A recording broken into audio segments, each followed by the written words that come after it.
Guys, this is my second tutorial for League of Legends tournament. The topic of the day will be lane assignment and rotation. So first of all, what is lane assignment or what is rotation? The definition is pretty straightforward. Lane assignment is put your laners into correct lanes. Well, this may sound dumb, but it's not that easy, cause you start with top laner in top lane, mid laner in mid lane, and bot lanes in bot lane. But they need to move during the game. Sometimes you want to put your bot lane to top lane. Sometimes you want to put your mid lane to either side lanes. Sometimes you even want your jungler to be in one of the lanes. And rotation means moving to a different area of the map. And rotation usually will start the change of a lane assignment. So why would we do that? The ultimate goal here is to set up for an objective or a winning team fight. And how? The answer is create map pressure. Okay, so now I'm throwing a new concept here. What is map pressure? There's a very good introduction video by Scara that you can search online. I do recommend you to read, but I can give you a brief introduction as well. So map pressure is an area that you have more power. By more power, I mean maybe you have more vision, or you have more people, or your people is simply stronger than them. So that area simply becomes a die zone to the enemy team, because if they face check, then you kill them. So in mid game, you usually will have pressure on one side of the map. It's either top side or bottom side, because you want to contest for the objectives like Dragon or Baron or Rift Herald, and they're on one side of the map, not in the middle. So how do we create map pressure? We usually need to assign your strong laner to that side. For example, if you have a 5-0 top lane and you want to contest for the Infernal Dragon, then you want your top lane to go bot lane. If you have a 10-0 Draven and Blitzcrank, and you want to get the Baron as fast as possible, then you want to assign them to top lane. If you already take down their both top turn and bot tier 1, then you may want to assign both your top laner and mid laner to mid and just force down the mid turn. So you want to assign your strong laner close to that area so you can create map pressure around that area.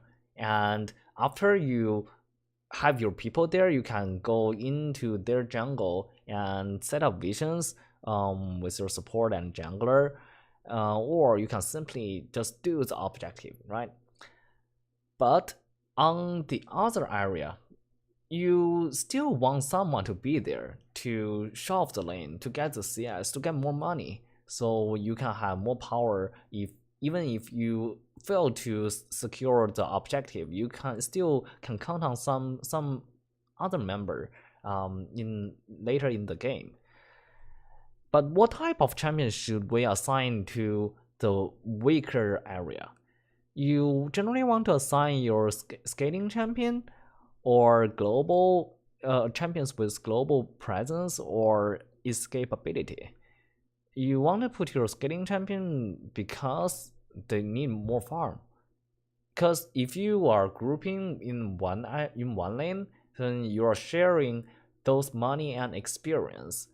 And the scaling champions need more money and experience to be useful later in the game. So that's why you want to assign your scaling champion to the side lanes.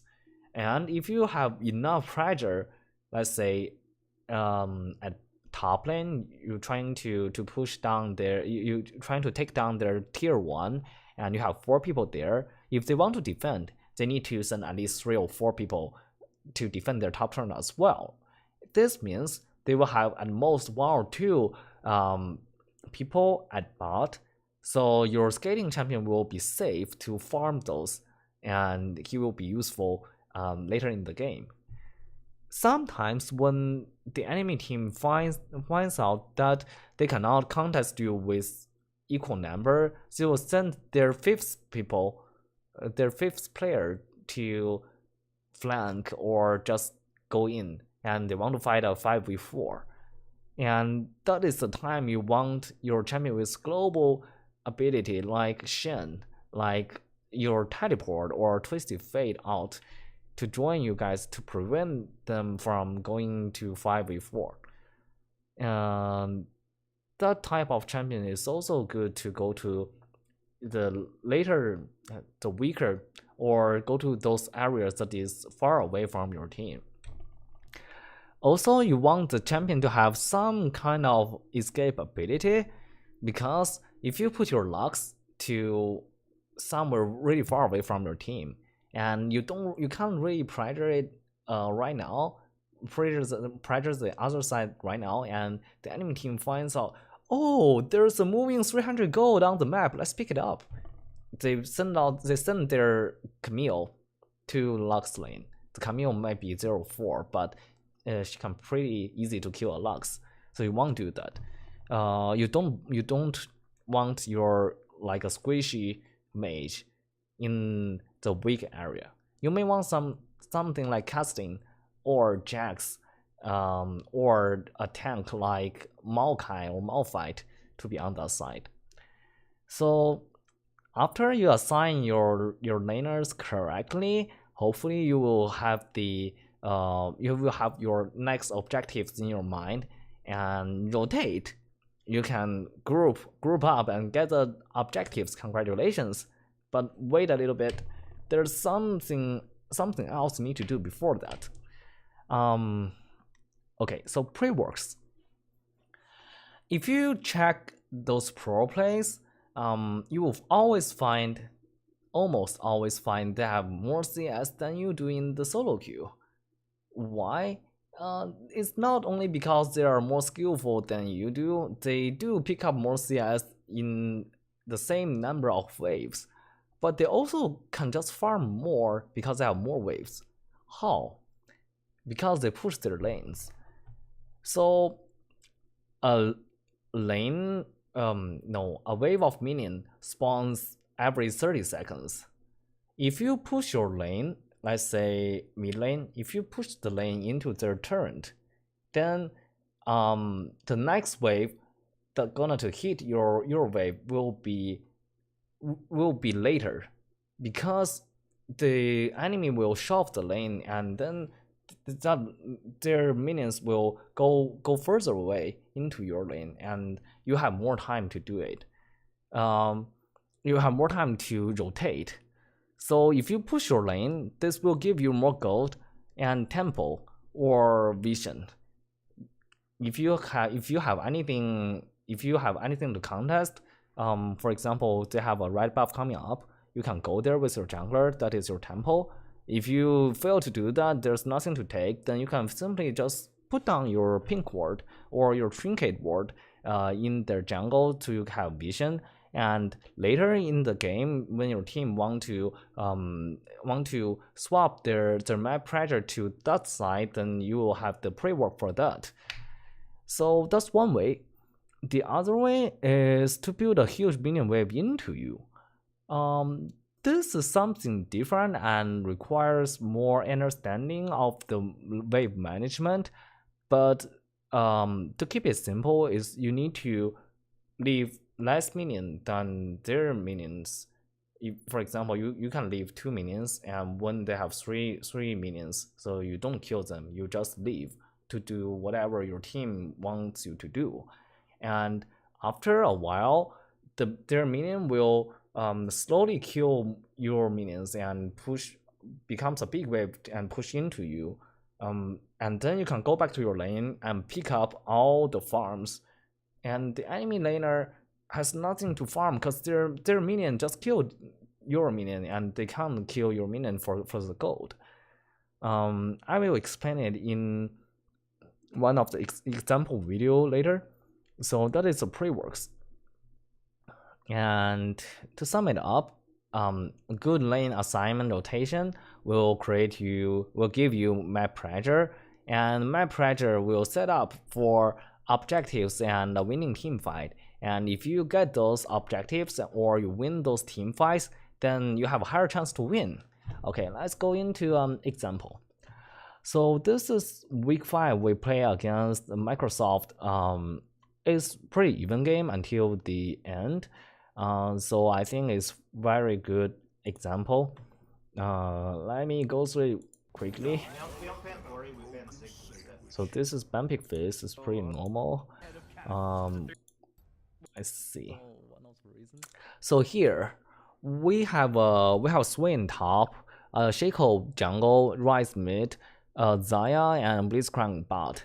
They have Tristana and Nami bot. They have Whittier jungle, Shen top, and Lux. So you can see Lux should not be on the split push or the weaker area, and Shen should be there because Shen has global presence. This is the same for Ryze and Swain. So we can play a 1-3-1. They will play a 4-1. A Whittier sometimes can go split push or go on the solo mission, go to your weaker area as well, just because Whittier runs fast. Okay, let's get into the game. So in the beginning, the lane assignment is pretty normal. Top laner go to top, mid laner go to mid, bot laner go to bot, jungler go into jungle. And after a while, we have a really, it's not really big. It's some small deficit. We are 0-3 at the moment, and here's something happen. So they start a fight with Shen out. I'm TPing. And we answer with Swain teleport. No one died.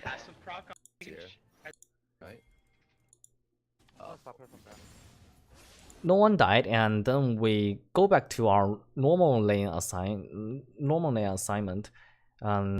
So our bot lane recalled, or our AD recalled, and support finds okay, there's nothing to do at bot, so he roams mid.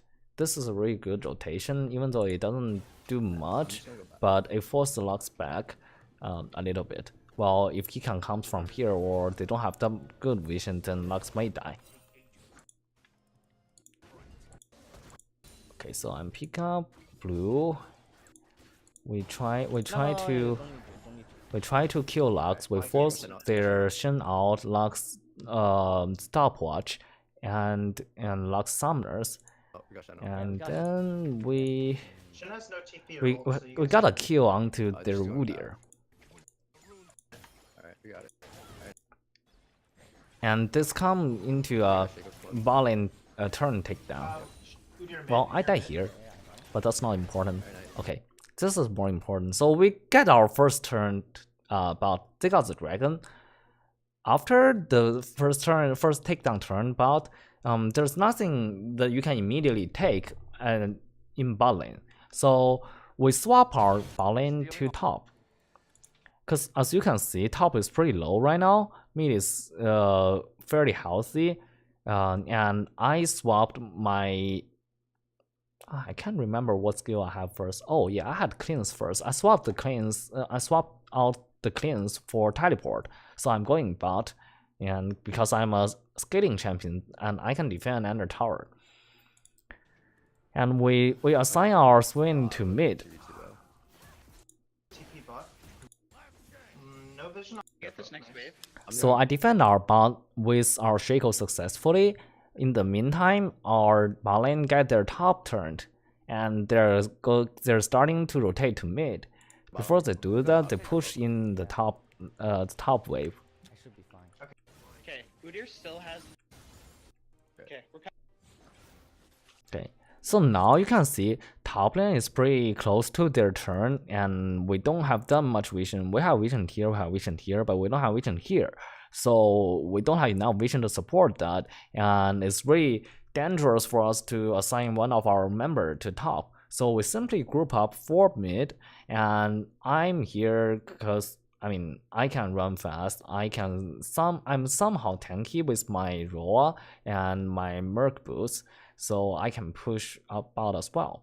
Also, I need money. So they're grouping mid. Yeah. Okay, that's So this assignment and rotation becomes a kill to onto their jungler. Swain, you don't have to go Yeah. now. Then we are discussing should swing go back to top because you can see the top wave is pushing back to us. One of the options is to put swing back to top. That is doable, but we want the mid turn, so we are discussing. We are saying that swing you don't need to go top right now. We can just try to force down mid first, then you can go top. Is we're not gonna get this. You can see my teleport is coming up really soon, so I'm ready to join them. And I can put pressure on Shen, so Shen can't really just TP or out in front of me, because I can use my W to interrupt that. You can feel free to freeze top. dragon. So now we chill a little bit, like swing to pick up the farm top, I'm gonna clear out mid. and we are trying to set up for dragon, because dragon is coming up. Up to business behind the. This thing. Rush it. Hey. Come. So we have a pretty messy fight, but before that you can see Swing already push out top wave, and wave is crashing under their turn. If actually this wave hit their turn, will be better, but well, it's okay. Oh, you go. Hey, you're one. I'm out. So we lost the fight unfortunately, and we lost mid turn as well because they summoned Shelly. They summoned Shelly into mid. That's pretty unfortunate. So right now there's nothing to take. Mid turn is pretty far because we need to push it right all the way down to their mid turn to take down their mid. Dragon is gone. Top and bot we don't have enough vision. Right now we just need to farm. I think call for Tide not go into already surrounded. there and I'm going bottom. So I'm gonna I'm grab just this wave. farming whatever I I'm can. gonna destroy the turret. And we see there's a huge wave coming into our bot turn, so our AD going there to pick up. But actually, I think I should be there because I have teleport, and our AD should stick into mid lane. Because if AD has no fast like moving abilities to move around the map fast, so they needs to like stay around the objective you want, or around where you may start a fight. Turret, but We made that mistake and we fight into them, and we lost that pretty hard because our AD cannot join. push off. go top. Fine. Alright, I have. To them. I'm gonna go back and buy it. So I swap out my teleport to Ghost, and this means I cannot go bot anymore. It's not really I cannot. It's like our Swain has teleport, so we should put Swain bot. So Swain is heading bot. I'm sticking to top because Baron is alive. Or I can. Yep. Nami. We get a pick onto their support, and we started Baron. We got it. So again, we need to think about our lane assignment because there's nothing to take right now. We take down their mid turn as well. I believe that's minion, or maybe we just go there. I can't remember. But after that, I pick up the farm top. And a half. Yeah, I'd like to be bottom so that we can pull Yeah. off for dragon. I think you should stay mid. And then we were communicating to go bottom for vision and potential dragon, and just go play a 4-1. Vision, let's put. So we swap our swing to mid, which might be a little bit questionable later, cause well, I'll just keep going. So just Answer Shen. Go for the rotation. We want our swing to go back to top because there's a top minion wave crashing into our turn, and we are 4-man sieging bot. And then get the top, this turret. Let's get the turret. put Nami. So the fight start, and there's Shen trying to out him. Swing TP'd for us. Actually, if he doesn't TP, is better, but we did it anyway. Nice. Nice. We take down both tier 2 and base turn and inhibitor, which is really good. I end up die here, but we still won the fight, and we take the dragon as well. So after the dragon, there's no objectives at the moment right now. We need to think about our lane assignment again. And the next thing to come up is we want to take either the top turn or mid turn. And in order to do that, we want vision into their top side jungle. And that's why we are assigning our Yeah, I know. are assigning our mid, no, I mean our bottom lanes, and the rest of our members to That top. was really close, Ed. We're getting Yep. bubble. Swain doesn't have. Swain has no TP right now. He cannot be on the bottom side. There's still a pretty long way before Shen pushing the wave into our turn, so we're just grouping here. Against supers. I got caught They and had we lose the 3 people fight. coming up behind us. That is very bad. I The Udyr is really Wade. so strong. 10 seconds. Oh, just I think There's we bottom, don't need so to we can- stop. I'm so. So after that, we need to think about our lane assignment again. The answer what we want to do here is still grouping top, because there's nothing to take bot lane, and Baron will be up really I soon. think we can just. Baron vision. Let me So I mid. take their blue because I know the hammer. Vision and Baron right now. I think we can hard. Whenever I want. Here. Here, right? Pull on me. Tank. Guys don't. And have then me. when we Guys don't dance have me. around Hold on. Baron, Produce here. There's. you can see we assign our Swain to bot because Swain has TP now, and we don't want that minion wave to just die without anyone to pick it up. Oh, there. So we put their Lux, and unfortunately we don't have the damage to kill Lux before she used her Zhongya, and the game just ends here. Because we fail to take down their Lux, and our comp is not good into late game. So that's a example for how to assign your lanes. Even though we lose, we still make some good rotations. We get caught too many times. We fight some really stupid team fights, but I think that gives you an idea of after you choose your objectives, how to assign your lanes, how to make the rotation to make it happen. So, That's well, that said, we lost the game, but I hope it will give you an idea. And thanks. I'll see you guys next week. Bye.